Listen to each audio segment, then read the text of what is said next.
Bonjour à toutes et à tous. Sujet du jour, les Black Blocs.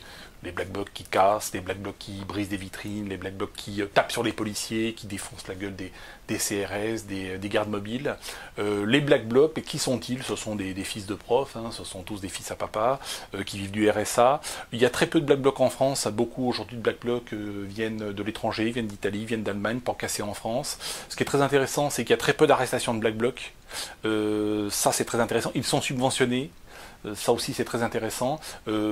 Beaucoup d'étrangers, comme je disais, d'étrangers, alors pas d'immigrés, il n'y a pas de blacks ou d'arabes dans les Black Blocs, c'est du fils à papa français et européen exclusivement, c'est très intéressant. À quoi servent les Black Blocs?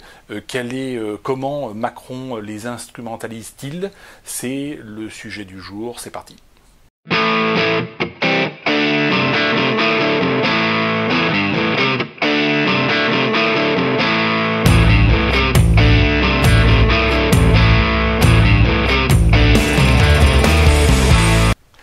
Alors le but des Black Blocs qui cassent, qui pillent les boulangeries, les artisans, les commerçants, les banques, au nom de l'anticapitalisme, qui tapent sur les policiers, qui cassent la gueule aux gardes mobiles, au nom de l'anticapitalisme, au nom de la révolte contre Macron, en réalité sont des parasites. Ce sont des petits parasites qui sont finalement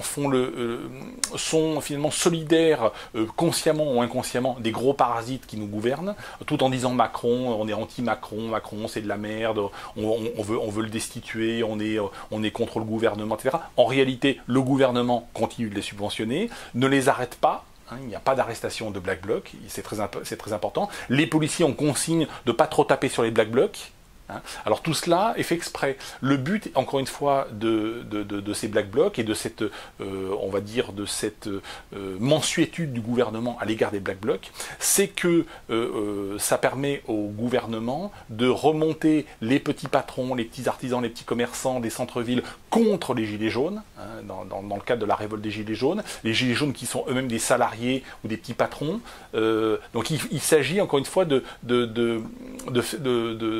restituer le clivage gauche-droite, petit patron contre salarié, parce que tant qu'on est dans le clivage petit patron contre salarié, eh bien le pouvoir se maintient. Donc c'est pour cela que les Black Blocs, on ne les arrête pas, ils cassent de plus en plus, on fait venir de plus en plus de l'étranger, d'Allemagne, d'Italie, de pays limitrophes, des casseurs, qui eux aussi sont des fils de profs et des fils à papa ou des fils de fonctionnaires, qui vivent du RSA, pour venir casser les vitrines des commerçants. Donc tout cela est extrêmement intéressant en termes de manipulation. Certains Black Blocs sont conscients de cette situation et quittent les Black Blocs, d'autres ne sont pas conscients, qui font finalement le job pour Macron. Alors ce qui est plus inquiétant et ce qui est plus aussi intéressant politiquement, c'est que j'ai appris que la présidence de la République et on va dire le ministère de la Défense, aujourd'hui sait qu'il ne pourra pas compter sur l'armée pour rétablir l'ordre en cas de révolte plus dure et en cas de révolution, et notamment lorsque la crise financière va arriver et qu'on va bloquer les comptes bancaires des Français. On ne pourra pas compter sur l'armée française véritablement pour tirer sur la foule ou pour tirer sur le peuple et sur les gilets jaunes qui seront 10 fois, 100 fois plus nombreux. Donc on étudie la question, c'est pas encore validé, mais on étudie la question de faire intervenir les soldats des Nations Unies. Sur les Nations Unies en France. Dans un premier temps, ce seront des Polonais ou des Roumains qui viendront faire du rétablissement de l'ordre dans les rues de Paris et des grandes villes de France. Dans un deuxième temps, ce seront des Turcs, des Pakistanais, des Nigérians et des Algériens. Si vous faites venir dans un pays comme la France 100 000 Turcs, 100 000 Algériens, 100 000 Pakistanais, 100 000 Nigérians pour rétablir l'ordre et la sécurité, c'est-à-dire au nom des Nations Unies, au nom des droits de l'homme, au nom de la paix, au nom de l'amour, au nom de l'OTAN, etc., au nom de l'ordre public, pour pouvoir tirer sur la foule des Français. C'est ce qui est prévu. Alors les Black Blocs servent à ça, créer le chaos pour qu'ensuite on puisse dire, eh bien, on fait venir les troupes de l'ONU pour éviter une guerre civile en réalité. Le but de la parasitocratie, c'est de vous faire les poches. Les Français, tous les peuples européens, sont considérés comme des esclaves qui doivent payer. Ça, c'est le but. Hein. Soit ils payent et en fermant leur gueule, donc là, tout va bien.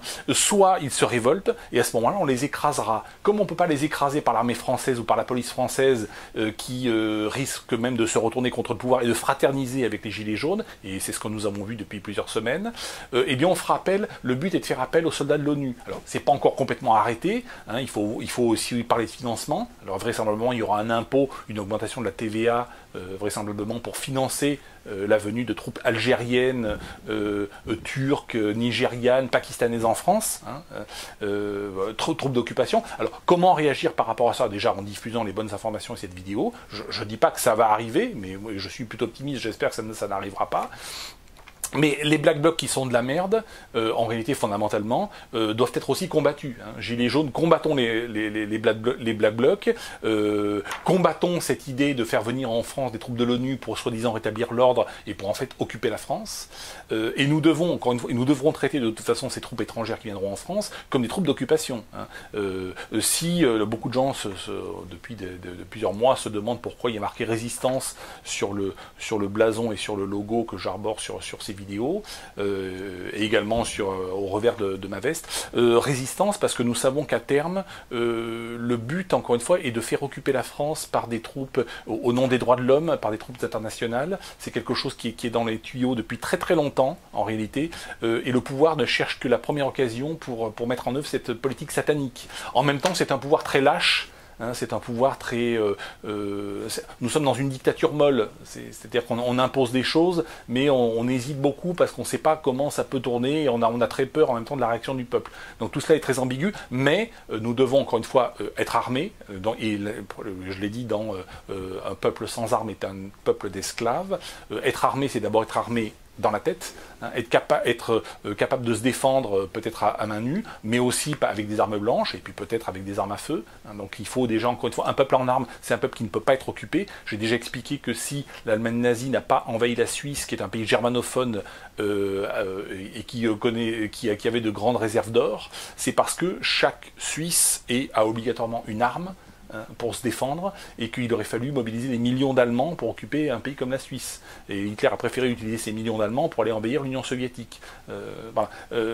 Donc c'est très important, encore une fois, un peuple en armes est un peuple libre, un peuple qui est désarmé, et la première arme, encore une fois, c'est le cerveau. Hein, et ensuite, bien sûr, c'est l'acquisition peut-être d'armes, mais ça peut être déjà des armes blanches. Donc nous devons, encore une fois, nous préparer à ce que le gouvernement entreprenne de faire venir en France des troupes de maintien de l'ordre internationales, peut-être dans un premier temps européennes et dans un deuxième temps qui viendront de pays comme la Turquie ou le Pakistan, c'est ce qui est prévu. Nous devons en être conscients, nous devons diffuser cette information de façon à alerter nos compatriotes et à nous préparer aux combats futurs qui seront des combats, encore une fois, beaucoup plus durs. On n'est pas encore entré dans la phase révolutionnaire, pour l'instant c'est de la révolte encore relativement bon enfant. Mais ça pourrait ne pas durer et les Black Blocs sont instrumentalisés pour foutre la merde dans ce pays et pour justement faire venir ces troupes étrangères nous occuper. Voilà, merci à toutes et à tous et je vous dis à bientôt.